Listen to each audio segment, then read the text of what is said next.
Anyway, I tucked away that professor's advice and decided I was going to go in the Peace Corps because that was a dream of mine ever since I was a little kid. I loved the Peace Corps. I loved John F. Kennedy. So I ended up going over to Fiji. The way that happened was when I was still in school, I went to the Peace Corps office in Boston and I told him I wanted to be one of them, and he says, well, what do you have? I said, well, I'm going to have a bachelor's degree in political science. And he says, oh, well, that's not going to really do you any good. There's really nothing you can do for us except teach English, but we are really looking for master's degree people. So I said, all right, well, I'll see ya. So I went out, applied to grad school, got in at the University of Massachusetts at Boston in a master's degree in teaching English to speakers of other languages. I went back a year and a half later, said, look, I'm going to have a master's in TESOL. I want to work for you guys and teach English. And the new guy says, oh, geez, you didn't even have to have that. You can write your own ticket now because you could have just had like a political science bachelor's degree. And I'm like, you son of a bitch. Where's that other guy? So I was going to go to, I wanted to go to Poland or the Czech Republic, but they said, nope, I'm asthmatic. I can't go there. They said, you speak French and you studied Arabic for a year in college, so why don't you go to Morocco? I said, okay, fine. And it was very hard to get into Peace Corps. You had to do all this stuff. It took a whole year, basically. And they rejected me. They said my asthma was uncontrollable, so I had to appeal and go through all this medical testing. It was too late to go to Morocco. The group had already left. They said, okay, we're going to send you to Sri Lanka. I said, all right. 2 months later, nope, there's a war. Now you can choose to wait for Morocco a year from now, or you can go to Kenya or Fiji in October. I said, what's Kenya? They said 2 years high school. I said, what's Fiji? They said 1 year high school, 1 year teacher training. I said, let me do that Fiji one because I don't want to teach kids. So that's how I ended up in Fiji in the Peace Corps as a teacher trainer. Mind you, while I was going through grad school, first I started volunteering as a tutor, then I co-taught with my professor at UMass, and then in the summer I got my first teaching job at a language institute in Boston. So I was getting experience along the way, so that when I went over to Fiji I at least had 2 years of experience, which isn't much, but you know, it's better than nothing. And then it just kind of stuck. I enjoyed it so much, I stayed doing it. And I still do it to this very day. Isn't that something? Never got tired of it. Never got tired of it. Alright, I'll continue this in a moment here. Let's get some gas.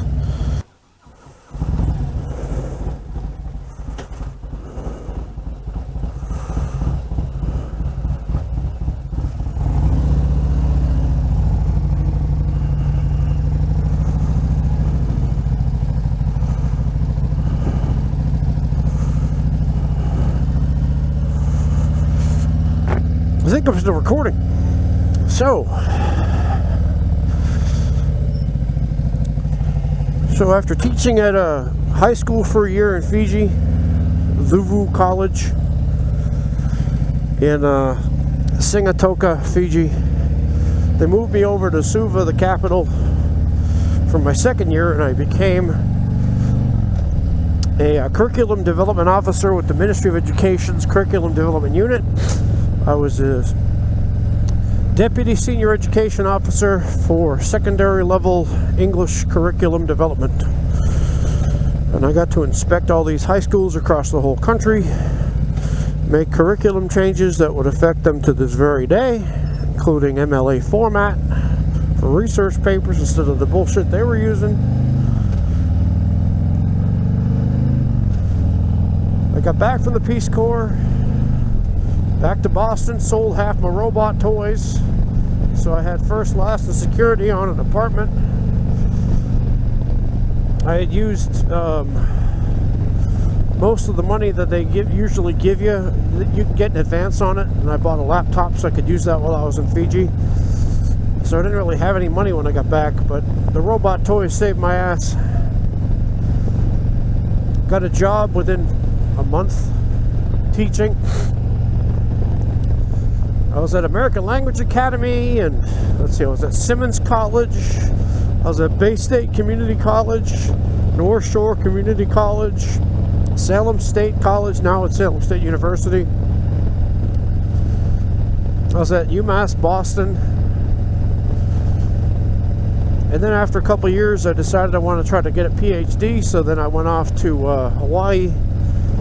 I was going to study Fiji Hindi, which is the language spoken in Fiji. Half the population came from India. They got hoodwinked into going there 100 years ago. I was going to study their dialect of Hindi for a PhD, and 5 years later, I couldn't finish it because they didn't have anybody in my area anymore. They had changed focus. Meanwhile, I was teaching full-time at the University of Hawaii at Manoa. It's called the NICE program, New Intensive Courses in English. Did that for the 5 years in Hawaii. Bought a house. I sold the house, made a ton of money. Got lucky, really lucky. Moved to North Carolina. Got a job at Central Carolina Community College. Got a job at Wake Technical Community College. And another one, World Learning Incorporated. I think I was there for a little bit too. And then the Wake Tech thing stuck, and I'm still there.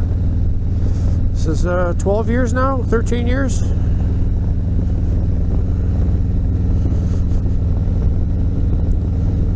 And I still love it. I still love teaching. I still love being in front of the class. I still love helping.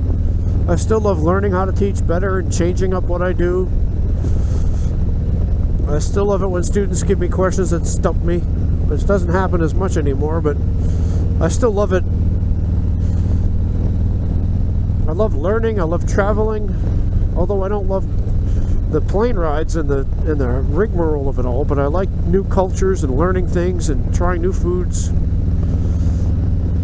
learning new languages. I can say stuff in a bunch of different languages because of my students, like Amharic, spoken in Ethiopia. Here's a little fact you didn't know.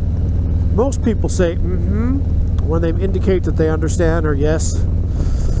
In Fiji they say which is yes for them, but it sounds like no for us. And in Ethiopia, they say this. Ready? Did you get that? I'll do it again.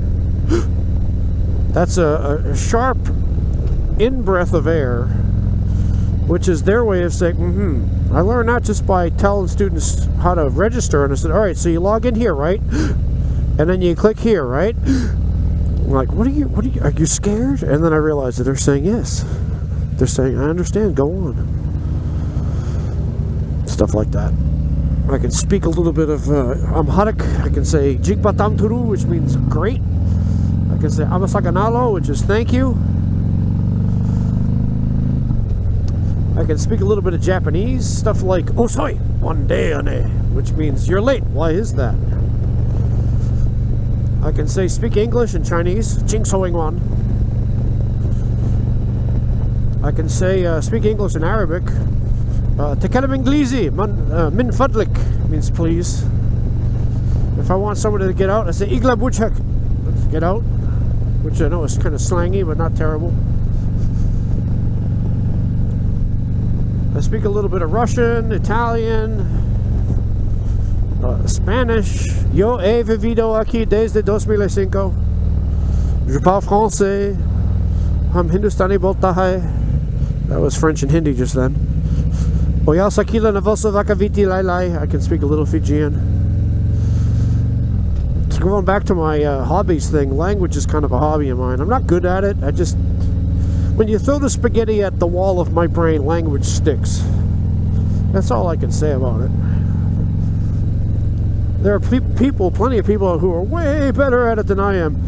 It's just if I had a talent, that would probably be the only one I had. And I love it. I love learning. Absolutely love learning. I love teaching. I love learning. I love meeting people. And I love being a hermit. I know, I am a contradiction. Anyway.